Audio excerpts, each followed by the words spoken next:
Bom dia, boa tarde, boa noite, dependendo do horário que você estiver vendo isso.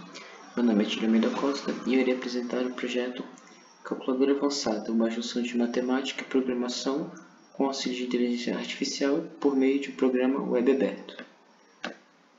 Bom, agora eu vou começar explicando um pouco mais sobre esse projeto. Inicialmente, o que seria a ideia desse projeto? Essa ideia de projeto surgiu em salas de aula, pouco tempo após a professora Giana fazer o convite para a Mostra Multi. Então, baseado nisso, eu fui pensando em algumas ideias do que poderia integrar programação, que é o curso que eu estou fazendo de tecnologia em análise e desenvolvimento de sistema, com a disciplina de fundamentos da matemática, que foi a disciplina a qual a professora Giana chegou, a professora Giana veio e comentou sobre a Mostra Multi. Pensando nisso, lembrando dos meus tempos de ensino médio, há pouco tempo atrás, eu pensei em uma calculadora, mas não uma calculadora simples, uma calculadora que pudesse calcular fórmulas que a gente mais utiliza. E quais seriam essas fórmulas, né? O que escolher para esse projeto? Como que eu demilitaria o raio desse projeto? Bom, para demilitar, eu fixei nas matérias que a gente acaba abordando na matéria de fundamentos da matemática. Então, assim como está escrito aqui, que essa calculadora serve para calcular fórmulas e sistemas que são abordados na disciplina de fundamentos da matemática do primeiro semestre do curso que eu estou fazendo de tecnologia em desenvolvimento de sistemas do Instituto Federal de Cubatão. Antes de partir para mostrar a calculadora e falar um pouco mais, vou explicar um pouco sobre as referências.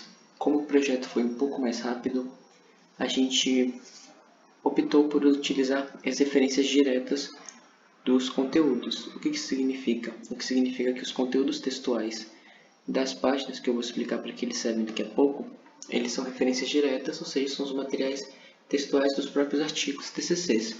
A fim de evitar as questões de plágio desses outros motivos, a gente já deixou isso bem explicado aqui na parte das referências, então deixando claro, né, que para essa primeira versão do projeto usamos materiais textuais da parte de conteúdo de artigos TCCs que a gente pesquisou, então a gente fez uma pesquisa e usou esses conteúdos diretamente.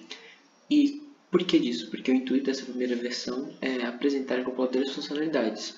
E com o avanço do projeto, vai ser uma pesquisa maior, vai ser realizada com mais fontes e a gente vai desenvolver os próprios textos ao invés de usar diretamente algum que já existe.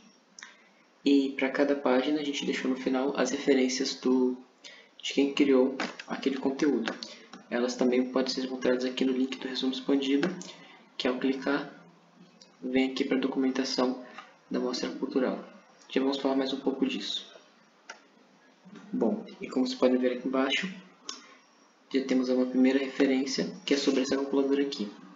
Essa calculadora, na sua versão original, é basicamente antes desta coluna, então desta coluna aqui de operações para a esquerda, e na concepção original dela é um projeto básico feito em HTML, CSS, JavaScript que são as linguagens usadas, né, no nível de front-end, os níveis básicos de front-end, e a ideia é ser realmente uma calculadora normal.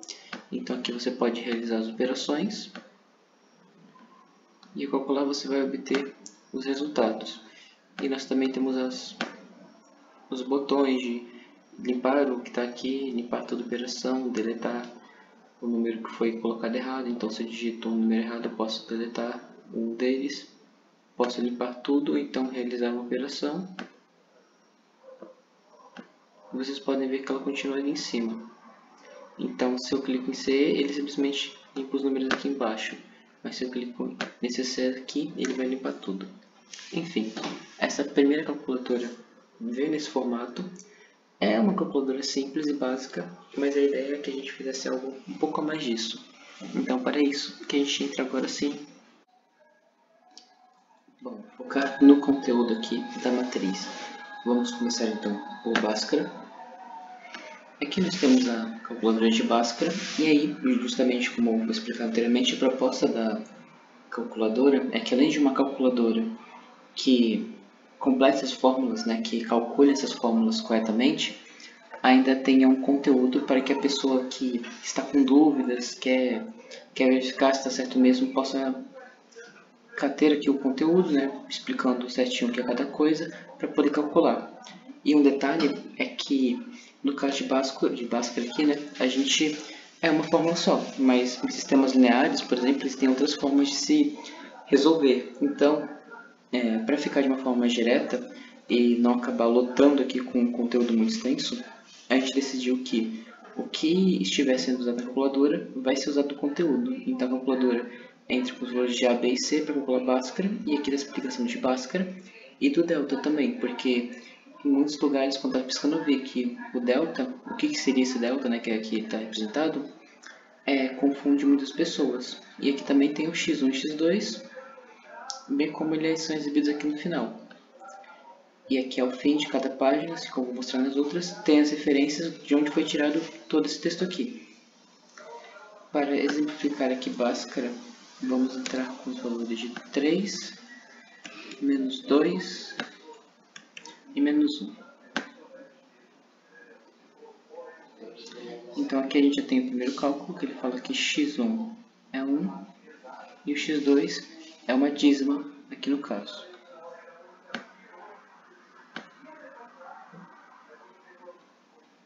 Agora entrando na parte de matrizes, assim como no outro caso, a gente tem aqui a questão das matrizes, explicando como que elas são definidas, determinantes, porque eles é o que a gente vai definir, bem como determinante, a classificação. Então aqui tem alguns tipos de matrizes, ao fim, a referência utilizada, e por que tem determinante de matriz, sendo que você pode selecionar linhas com os diferentes, né? Bom, quando você coloca, por exemplo, ele inicia no 1, então, quando você coloca, por exemplo, uma matriz desse tipo aqui, onde você vai ter, aqui no caso é uma matrizzinha, você clica em calcular, ele até dá o determinante, porque ele considera como se fosse só uma parte, embora isso esteja errado, né?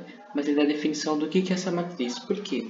Porque, como nós sabemos, como está explicado aqui, os determinantes são calculados de uma matriz de ordem quadrada. Então, se for uma matriz linha, ou no caso então de uma matriz coluna, o valor do determinante que ele der aqui não vai ser o correto, embora a classificação seja. Aqui, por exemplo, ele não calcula uma matriz coluna, ele nem considera o primeiro elemento como determinante, mas ele define ela como matriz coluna. E agora vamos testar, né, com um exemplo de matriz mais básico aqui. Então, vou usar um exemplo que nós usamos recentemente em aula. Então, a matriz de 1, 2, 3 e 1. E a calcular, ele fala aqui que é uma matriz quadrada de ordem 2 e que o determinante é menos 5. E como a gente pode conferir se ele está realmente calculando isso, né? Simplesmente trocando aqui os valores. Continua 1, 2 no caso, e aqui 1. Trocando os valores e quando calcular, ele foi para 5. Por quê? Porque para calcular o determinante de uma matriz é a diagonal principal menos a diagonal secundária. Diagonal principal 3 vezes 2 igual a 6.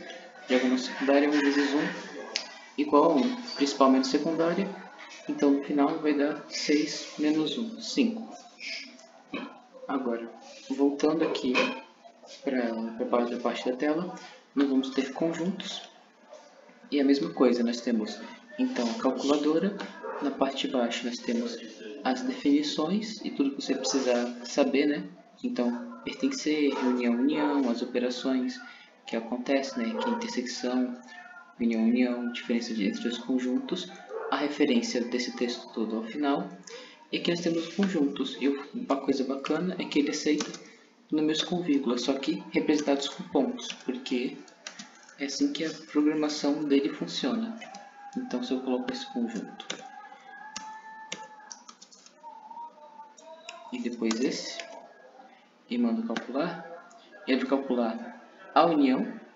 Então a união é 1, ele deu 1.1 porque foi o que eu coloquei aqui, 1.1. Ele vai calcular que a intersecção deles, então o que eles vão ter em comum é o 3. A diferença do primeiro e segundo é o 1 e o 1.1, realmente, do primeiro para o segundo. A diferença do segundo para o primeiro é 1.1 e o 2 e o 3. Aqui eu posso colocar, por exemplo, 1.2, calcular, E aqui você vê que ele fala que a união é a união de todos os elementos. É importante que ele não repete os elementos também. Isso foi configurado. A diferença do primeiro para o segundo, a diferença do segundo para o primeiro. E a intersecção deles também, contando aqui com o número. Como eu disse, tem que ser ponto, porque é assim que o código interpreta ele. Por fim, nós temos aqui nesses sistemas lineares, que eu preferi deixar por último, porque é um conteúdo um pouco maior assim, digamos, né? Por que sistemas lineares é um conteúdo maior? Bom, porque quando se trata de calcular um sistema linear, existem diversos caminhos. E o que a gente decidiu usar aqui é o método de Cramer, assim como está escrito, mas para chegar em um sistema linear nós temos que explicar matrizes. Então, nesse mesmo material que aqui está a referência, que nós pegamos o sistema linear, havia explicação de matrizes, então nós usamos a explicação de matrizes também daqui. Então a gente tem a definição de sistema, de como que seria a matriz, de como que funciona. No caso, então ele explica certinho as coisas aqui, de como que você está usando, né, as matrizes dentro do sistema. E aqui a gente pode usar um exemplo de sistema linear. É importante ressaltar também que o sistema linear ele aceita, por enquanto, né, somente matrizes de equações, um sistema com 2 equações. Então, vamos inserir os valores aqui. Esse é um dos exemplos que eu mais achei enquanto pesquisava em diversos sites, porque o resultado é um tanto quanto interessante. E para finalizar, 2, menos 2 e 2. Porque quando você calcula, você tem um x sendo menos 1, um y como 1 e o z com menos 1 também. Bom, eu espero que vocês tenham gostado da apresentação do projeto. Como ele foi feito em forma de protótipo para ser apresentado, ainda tem bastante questões que podem ser aprofundadas e utilizadas, mas espero que vocês tenham gostado da apresentação. Eu deixo aqui também o meu agradecimento à minha professora orientadora, que está aqui, a professora Fernanda Aparecida dos Santos.